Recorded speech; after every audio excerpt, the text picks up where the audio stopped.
Brought to you in association with Grendel Press. This is Werewolf the Podcast, a serial killer drama.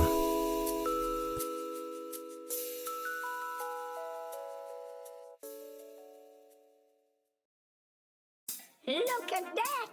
There's those little piggies. Of course, pigs living by the woods have to be careful. Ooh. You know, their silly song always makes me laugh.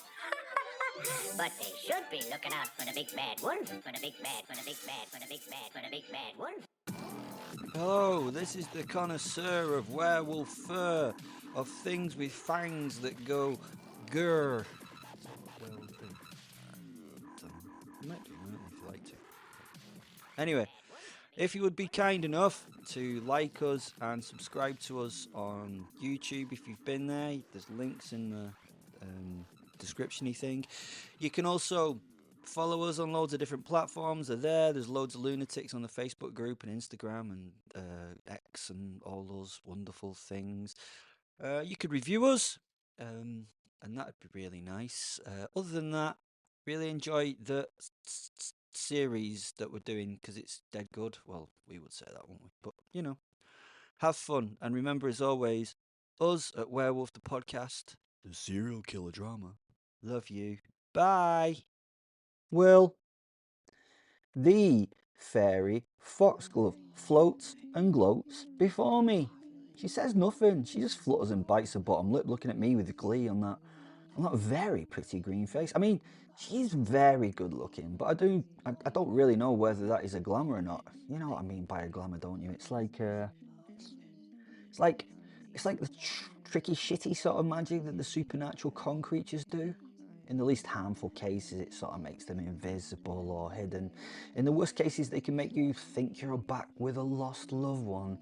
They can seduce you to murder, convince you to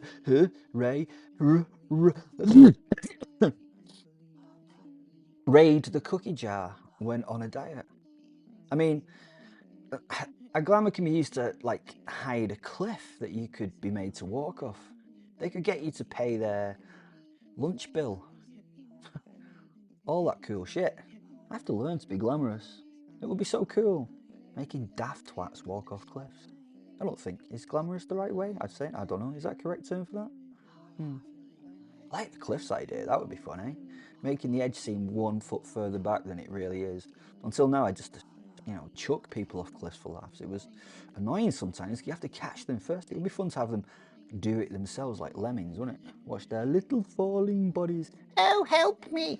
I am falling to my death! Before the satisfying splat. Joyful.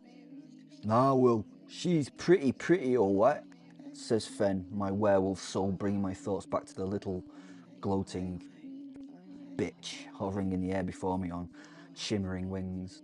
I notice she's not entered the protective bubble surrounding me and Fen and the sea. It's a thing that's just slightly there, the protection-y, magically shieldy thing. I know slightly there. I know, what does that mean, slightly there? But what I mean is that the bubble seems there and yet not. Yep, weird in a weird way. It's magic and stuff, so weird should be part of the experience. And you gonna fight against your restraints in a manly, alpha, wolfy sort of way? Aren't you gonna rail against your chains like Fenrir himself? Aren't you gonna become the big wolf man and rip away from the chair and through this thin, magical, protective maze-man and kill everyone and everything and then grab me and then The fairy was off on some sort of thought train that was, well, it seemed very personal and it seemed very exciting for her. She shook with a lot of excitement. It was quite shocking and intense to behold, and the next few sentences made very little sense as she just garbled words. Her body language that accompanied the whole thing was very a lot, with certain actions that would have to take this episode to an R-rated listing if it was a video. I mean, I know that some of you would have liked to have seen that, yet I've saved some of you who did not want to see it from seeing it, so 50-50 there. Eventually, she calmed down. Even the creatures that stood with her, you could see, felt uncomfortable.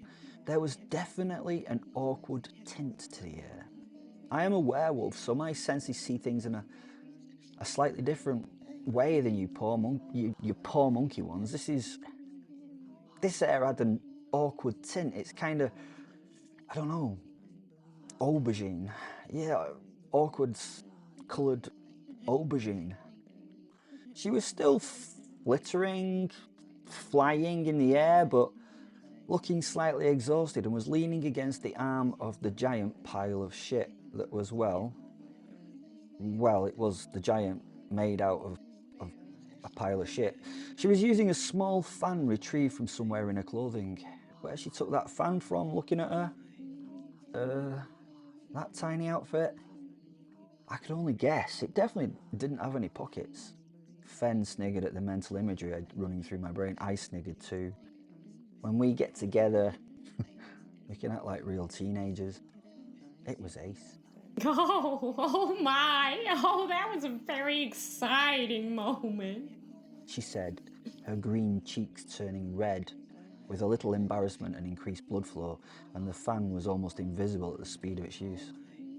I bet it was, the giant wolf said with another unwolfy snigger, which she ignored. Yeah, anyway, I need to focus. She said out loud to all. You are so hot! She told me, engaging in that very deranged manner. She was just staring at me left ear. Anyway, right, oh, I need to get my knickers out of a twist and be professional, Foxglove. She rummaged her left hand around her backside. I can only imagine what she was straightening with her tiny fingers, and while she rummaged, she continued to talk to herself out loud as though no one else could hear what she was saying. It was a professorism. Most disconcerting. She's fucking nuts, said Fen. Now that was a Fenism. The creatures with Foxglove shrunk back at his words, and Foxglove went instantly silent and stared at the wolf soul. She had like a twitchy right eye and a look on her face somewhere between happiness and utter bloody batshit craziness. I looked at Fen, and he looked at me and shook his huge hairy head. Utterly fucking mental, that one, he told me. I smiled even more.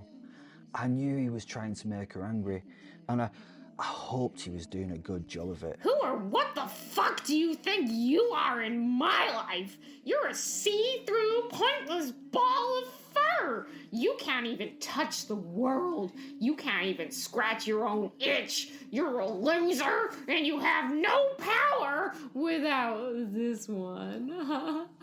She was breathing hard and pointing at me. Her face changed briefly when she looked at me. It was a hungry face, and although not angry, did not make me feel any better than Fen felt at that moment. Actually, the face she made me probably feel worse than he could possibly feel. Yup, he said in my brain. So, what are you gonna do, Fenrir? All you can do is talk. She spat at the soul. Silence reigned for a moment before the children's chanting came back into the range of my hearing. My head had to adjust from listening to the fairy. As she'd shouted and yelled, she'd got closer and closer to the membrane of the magical shield type thing. I now got what Fen was up to. Come on, fairy Foxglove, get inside the fucking bubble of protection. It's a bubble of irritation for us, and we will see what little power Fenrir has once you get inside, Foxglove. The fairy's tip of her nose touched the bubble, and she stopped moving suddenly. A look of sly recognition slowly drew itself across her face. The anger left her. and she smiled as she raised her right hand and touched the coruscating membrane of magic before her. Oh, you're good. See that, guys? She turned to her horde of horrors, who nodded heads and cowls in a sycophantic way, and, well, bits that should have been heads, I assume. You see that? She pointed to us now as if to emphasise what she was saying. You were trying to get me to... Again, she looked at her crew and pointed to us. You were trying to get me into that aura of protection. She shook her head in disbelief. See? See how we need him? They're good. They're real good. This time, she said that to herself. Her focus then came back to us as she flew around the entire bubble of magic, laughing. We watched her. How could you not watch a mini force of madness like that? She was actually fucking mesmerizing. She paused in her journey and pushed a tiny toe gently through the magical force field and shivered with an audible Oh. You were trying to get me to come inside there. She laughed as she quickly withdrew the toe, turning to look at her cronies who were trying to figure out how to react and what the fuck was happening. The 4 fairies that had flitted at the front of the group all looked sort of confused. The other creatures, well, they just looked like they usually did, which was, well, they always look confused. Did you see that, girls? He was trying to get me too. She poked an arm through the membrane up to the elbow. Without really looking at us, she had all her attention on the fairies with her. Could we get it? Should we get it? I looked at Fen and he shook his head with a no. Stick my bits in so that he could grab me. She turned to the 4 flying women. They looked at each other and then Foxglove, and Fate laughs uncomfortably. Foxglove was not satisfied with this though. She gave the other creatures at the party a sort of unhinged look, and they joined in with a laugh out of an innate sense of self-protection. It was time to wind up the weirdo. And at this thought, my wolf soul heartily nodded. Strangely, she couldn't hear my shared telepathic thoughts, but she could sort of clearly hear Fen's. That's weird, isn't it?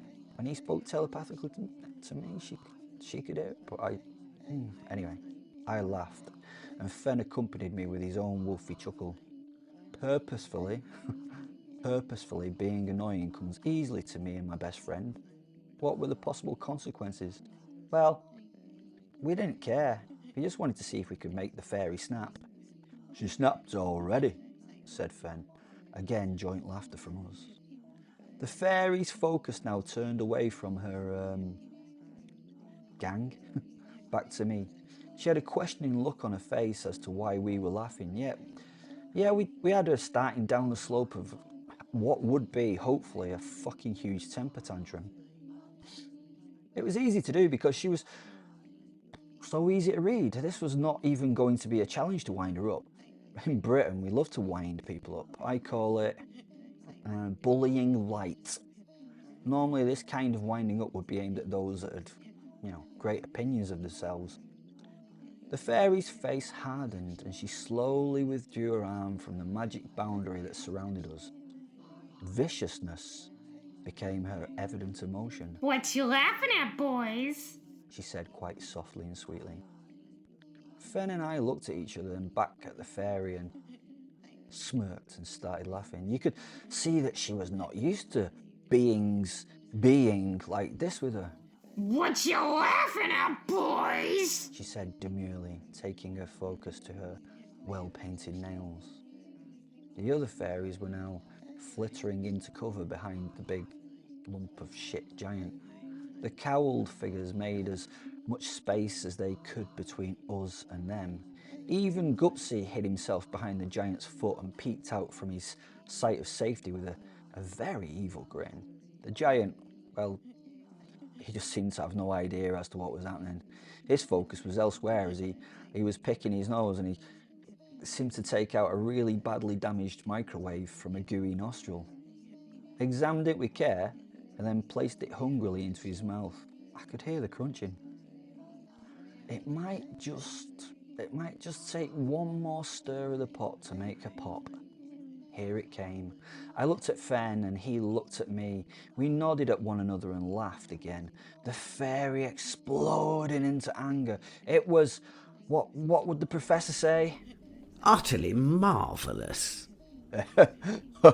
This takes me back to the time we managed to get Sergeant Johnson to stand on the anti-personnel mine back in Iraq, Fen said, laughing at the nostalgic memory. Well, except that his explosive reaction got him to jump about 14 feet in the air and tore his legs off.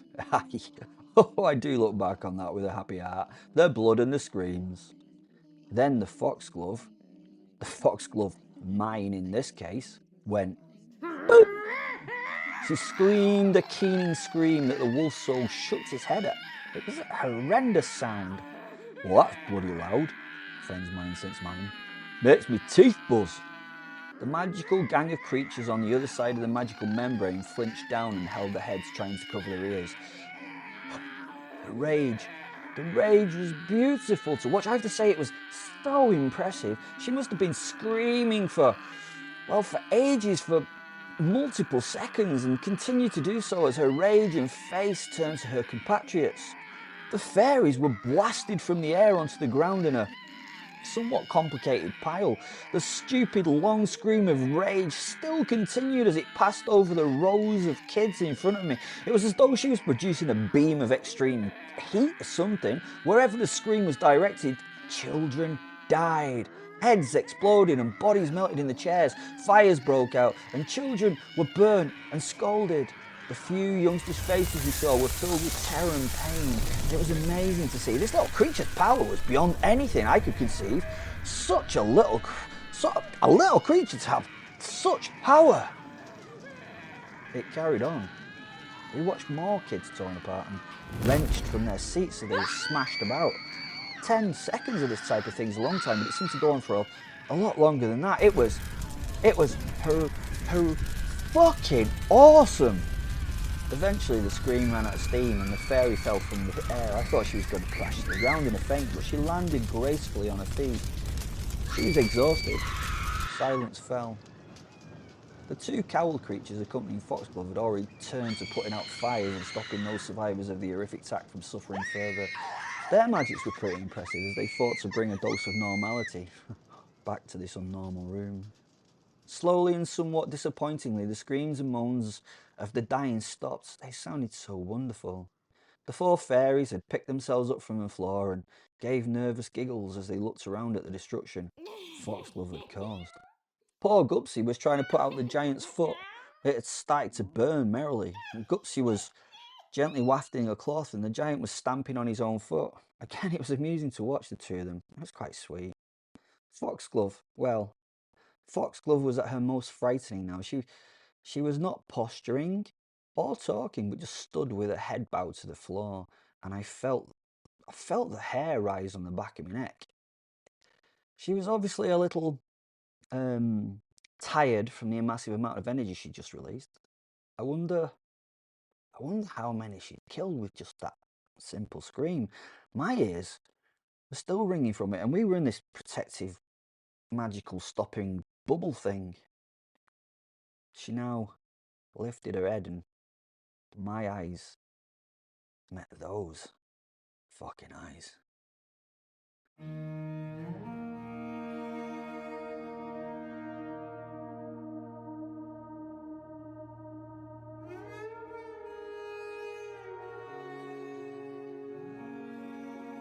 The Professor. We were finally ready for action. I'd like to say that it was Vaughant's fault that she'd taken a long time to get prepared, but it was not the case. The time had been mine that was taken. We dealt with the two changing changelings that had come to take me hostage or prisoner or maybe guest. I mean, at the end of the day, who knew? They could have tried to kill me. They could have tried. The portal invoked by our dead attackers was still standing, so I decided to go back through it. As I had no clue what would be on the other side, I had to make sure that I had all I needed, for all eventualities. Most important of that kit was the Werecat herself. The Werecat was bored and distractedly playing fetch with Dave, our household pet Chupacabra. He was having fun. Bless him. I'd got everything I could think of. I was sure I did. I had a large pile in front of the magical gateway to wherever it was a gateway to. I was doing an audible audit type thing to see if I had all I needed so I could focus on what I was doing instead of being disturbed by the loud silence that Vaunt was employing to make me hurry up. Okay. I have all 42 apotropaic magic amulets, I said, as Vaunt yawned, as only a Werecat can. She had no need to be able to tell me that she was bored in sign language. She was obviously bored. But I knew that good planning for these things was tantamount to their success. Do I need the Hermanoganic amulet? No, probably not. That's been useless since that job in France with the beast of Gévaudan. I have my 6 wards of power. I kicked a black nylon SWAT bag. Hissing Krebelux worm. I kicked a canvas army kit bag, which hissed back at me in response. Yep, it's in the top of the bag. I have the 32 elixirs of Marshkempt. Yes, they'll be bloody useful if those changeling things have glamours. Now, for the powders. I knelt to my leather saddlebag. It's funny how I'd never transferred these things from this ancient leather sack since the 1400s. I stroked the bag with an index finger, soaking up the feelings of the past that it imbued in me. My mind came back to the present. Out of the corner of my eye, I could see that both Dave and Vaunt had given up playing ball and were sitting and looking at me with an element of disgust. Too many to name at this juncture. All I need, though, I hope. Belt of 10 glass vials of iron filings, 100 grams each. Belt of 10 vials of salt from the Dead Sea. Belt of 10 vials of sulphur blessed by the devil herself. Now, I turned to the pile of weapons that I'd brought. Arming sword, short sword, hammer, poignard, obviously, skinning blade, baldric belt, hip scabbard, thigh scabbard. Ooh, I loved the medieval mixture. I knew them so well I could quickly move on through. I have my 2 Browning high-power pistols, one blessed and burdened with silver bullets. I quickly ran through the checks on the beautifully maintained pistol. I smoothly ejected the magazine and then rapped the slide back and forth a few times before replacing the clip. I stowed it in the holster and placed it in the tote bag before doing the same with the dark iron pistol with the dark iron shells made from sky iron with a holster for the chest. I got to my feet again. I have the 2 Glocks. Standard. Shotgun, I think, as well. Has to be the Mossberg. Much easier to use with wet hands. Iron filing shells and hellfire shells. 30 of each. 35? No, fuck it. 50. Bandoliers for those. Shield? No, I probably won't need it. I mean, I want it, but it'll just get in the way. Okay. 2 litres of multi-faith blessed water, though. I mean, it's not the best, but it will do the job. Okay. I can't hear you there being all silent, Vaunt. I am hurrying, though, I told her. Got that bloody awful Kevlar body armour. I shook my head. So badly put together, you just don't get the armourers these days. I mean, even the tailors aren't much cop these days. Okay, Vaunt, could you please help me get into all this kit? It'd be awfully kind of you, I asked her, turning to the full-length hall mirror as I started to dress. In the reflection, I saw the young woman roll her eyes and then make her way towards me. 10 minutes later, well, maybe 20, I was ready with the aid of my housekeeper. I was armoured up and had everything in easy reach on my body. Luckily, I'd been a knight in prior centuries. I was used to full plate. This modern stuff would be easy to carry. I posed briefly in the mirror. I have to admit it, I looked like an absolute, what is it the American chaps say these days? A total bad arse. Yes, that's it. A total bad arse. Now, next to me stood Vaunt. She looked at me in the mirror with a hint of perplexed amusement. There was I, totally prepared for everything.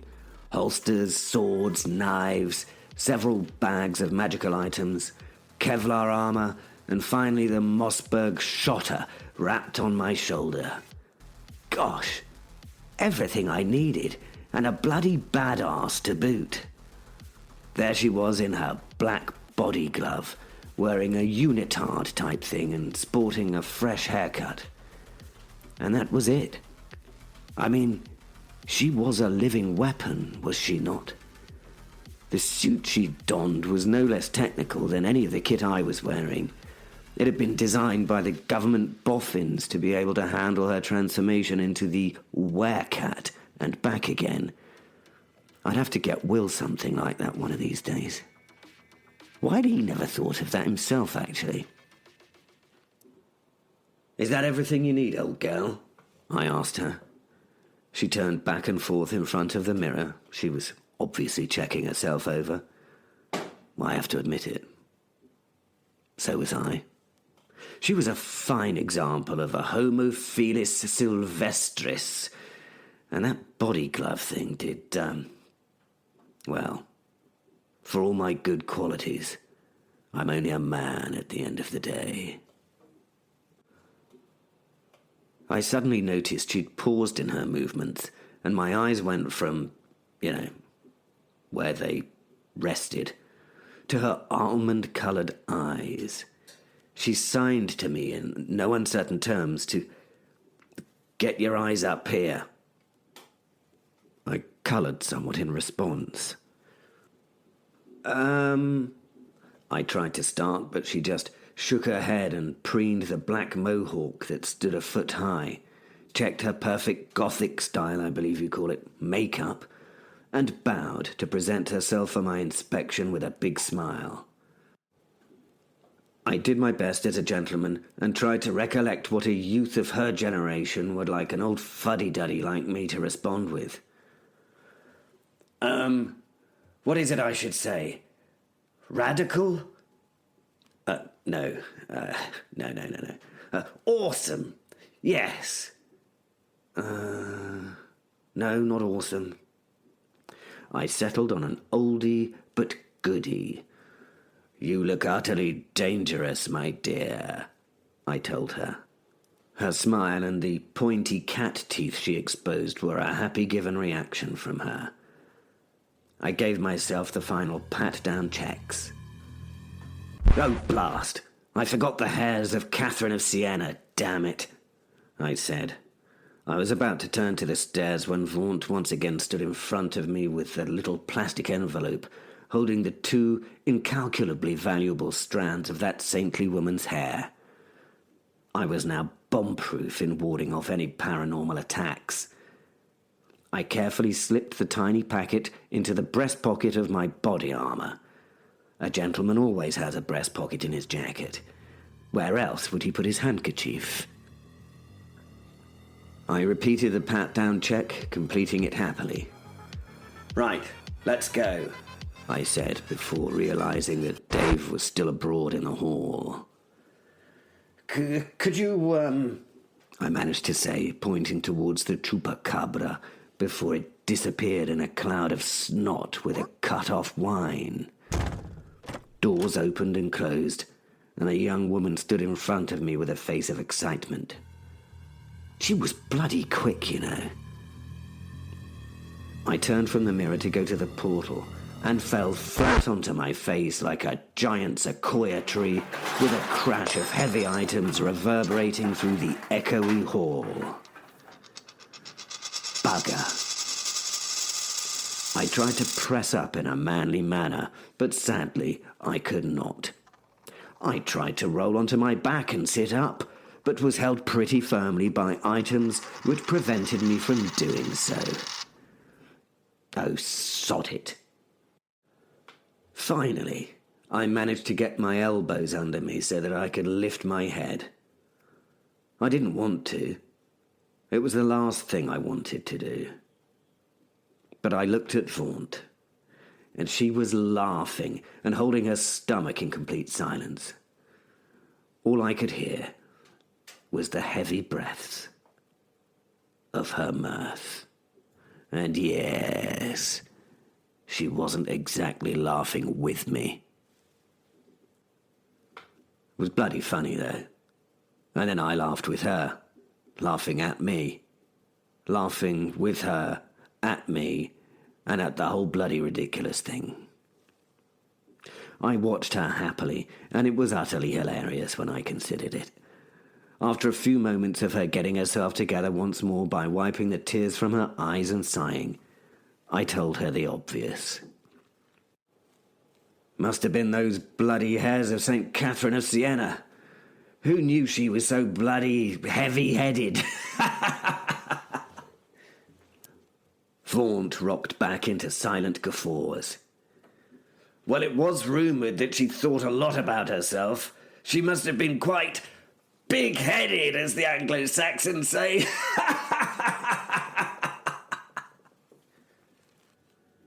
Again, I watched the young woman amused with my own amusement, before adding further to it by continuing,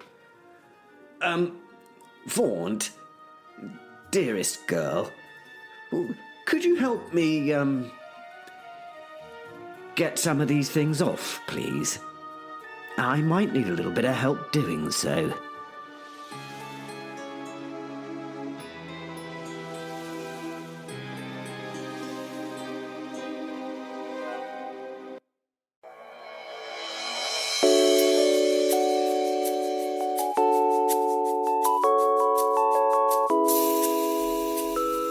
Brought to you in association with Grendel Press.